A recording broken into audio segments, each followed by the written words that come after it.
but I continue to stay alone on this ship. I am filling my days with mundane tasks, over and over again. Way back into the distant past, when Pete was like 15, he joined a mail-in movie club, 11 takes for pennies. And now cut to 2025, the movie club caught on to Pete's life, and now they want to punish him, so they trapped him in a room with a bunch of movie tapes. Pete didn't want to pay for the movies he got in the 90s. He'll have to watch random horror tapes and tell us about gore and probably some rape. Now keep in mind, Pete didn't pick.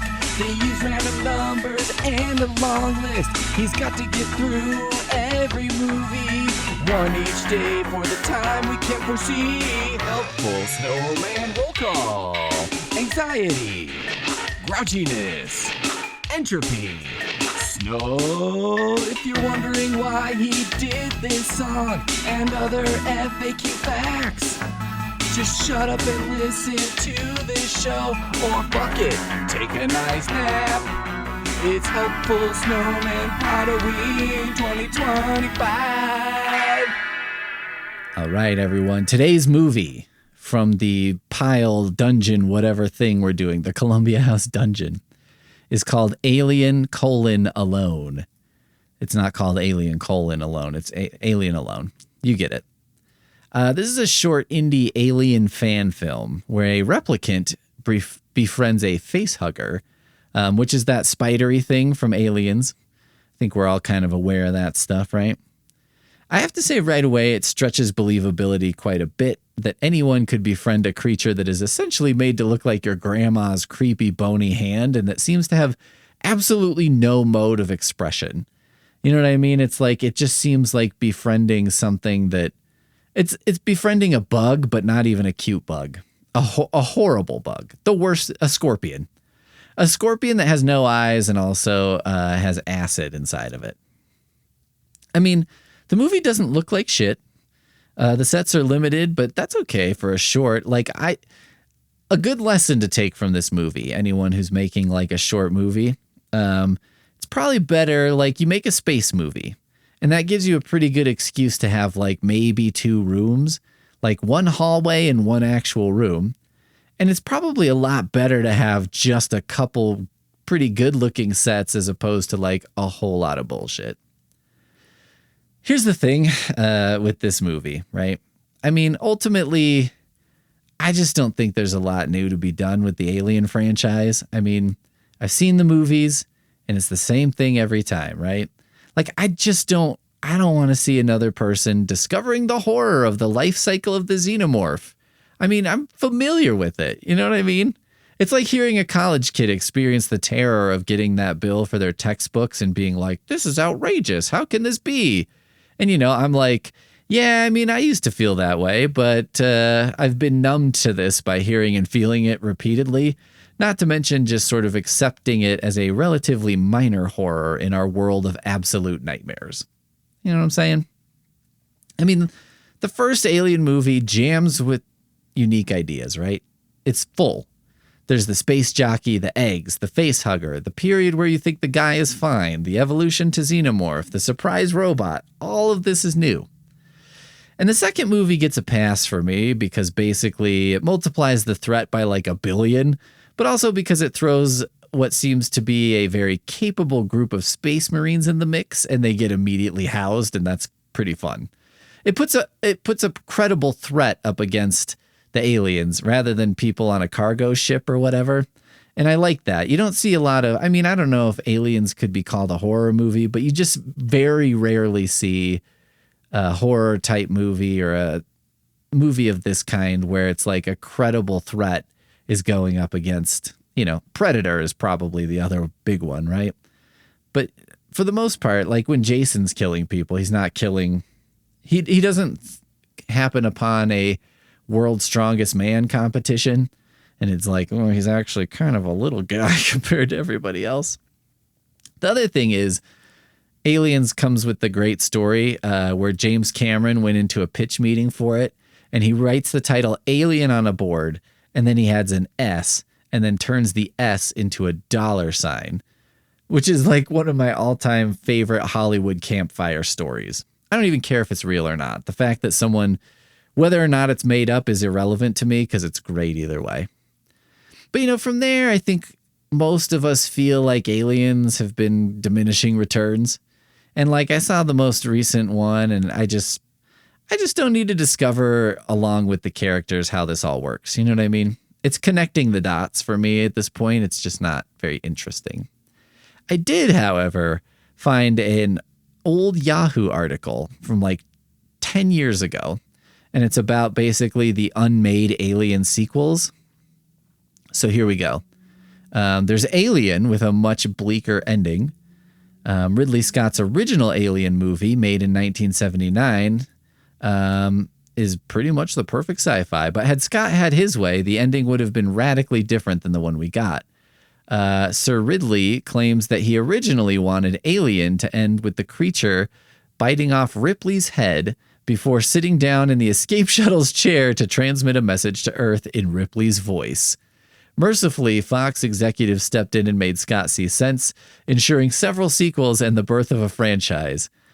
Oh, boy. Yeah, that would have been not great. I wouldn't call that a much bleaker ending, as the article does. I would call that a wow. That seems like some Charles Band shit. Aliens, James Cameron's first draft. Let's see. Cameron's original version for Aliens survived almost entirely, but there are several plot points that were erased when a second draft was turned in. Missing scenes include a cocooned Burke, more time with Newt's family, blech, Ripley calling the facehugger a walking sex organ, okay, tiny albino warrior aliens in the egg chamber,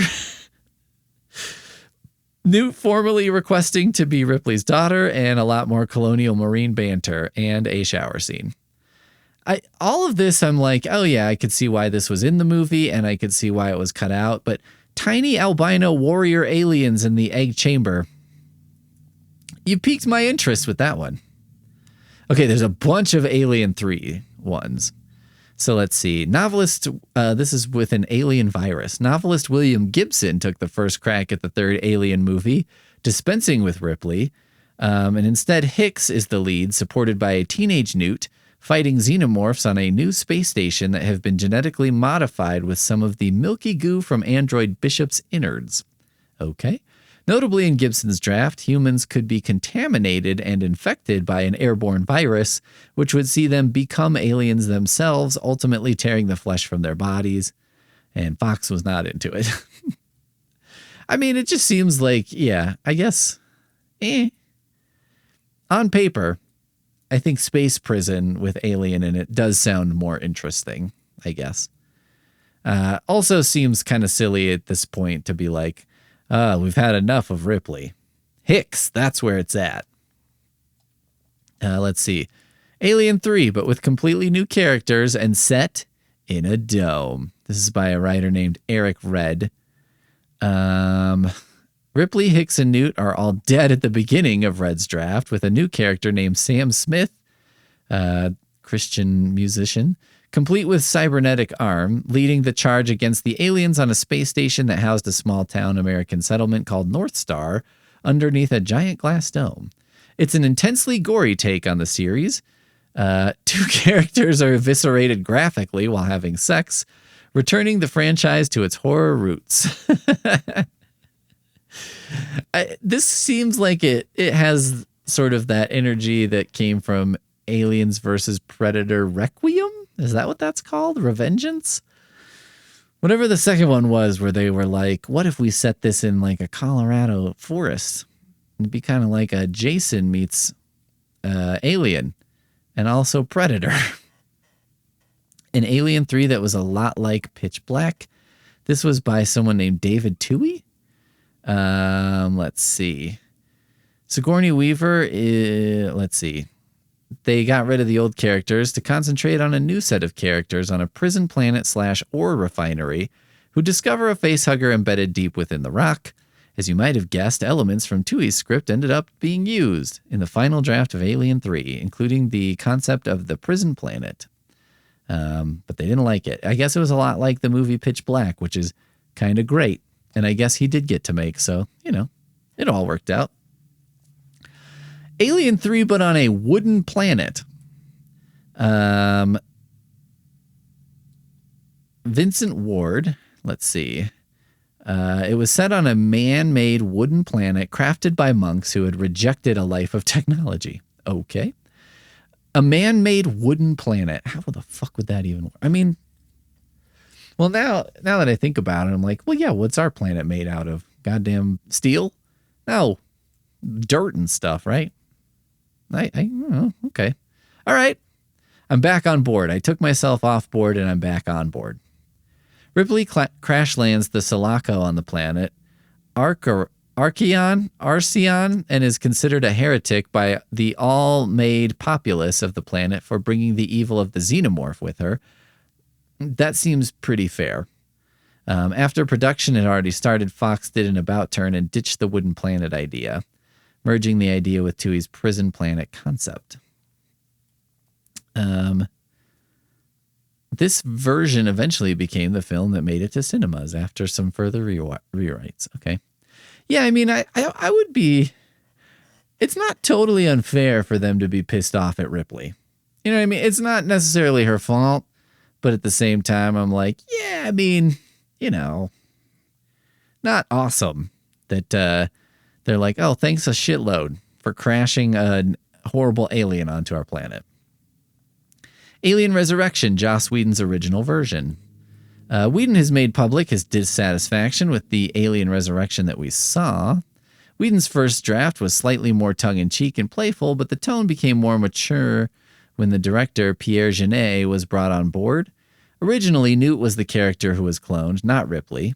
That changed when Weaver signed on for $11 million to reprise the role. And the final battle took place on Earth. Whedon wrote 5 different endings, including finales set in a hospital, maternity ward, a junkyard, a cliffside, a desert, and in a snowy forest. The newborn was originally 4-legged with red veins on its head and had pincers, which held its prey still as it drained their life force. Okay. I like that it's like these different set pieces, I guess, these different finales. Those seem like very different, Hospital maternity ward, I'm like, okay, I can see some metaphorical stuff happening there. Or it could just be a snowy forest. Fuck it, whatever. James Cameron's Alien 5. Let's see. I pitched that I would write it and produce it, and Ridley would direct it, and we had a lunch talking about this, and we were in violent agreement. Then nothing happened. Fox then did Aliens vs. Predator, so I lost interest in doing an Alien film. Oh, man. So we traded Alien 5, a James Cameron Alien 5, for Alien vs. Predator. What a horrible timeline we live in. What a cursed world. And last, we've got Prometheus with added religious overtones. Let's see. This would become side sequel Prometheus. Okay. True Alien prequel, it examined the concept of the xenomorphs as biological weapons created by a master race. Android David was more overtly villainous. Scientist Shaw was less religious.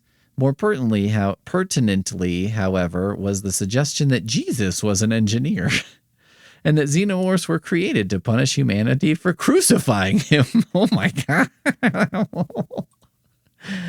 That's awesome. It's not awesome. It's a dumb idea, but I wish that had happened. What a swing to take. Jesus made the aliens because he was pissed off about being crucified. Okay, Alien Alone.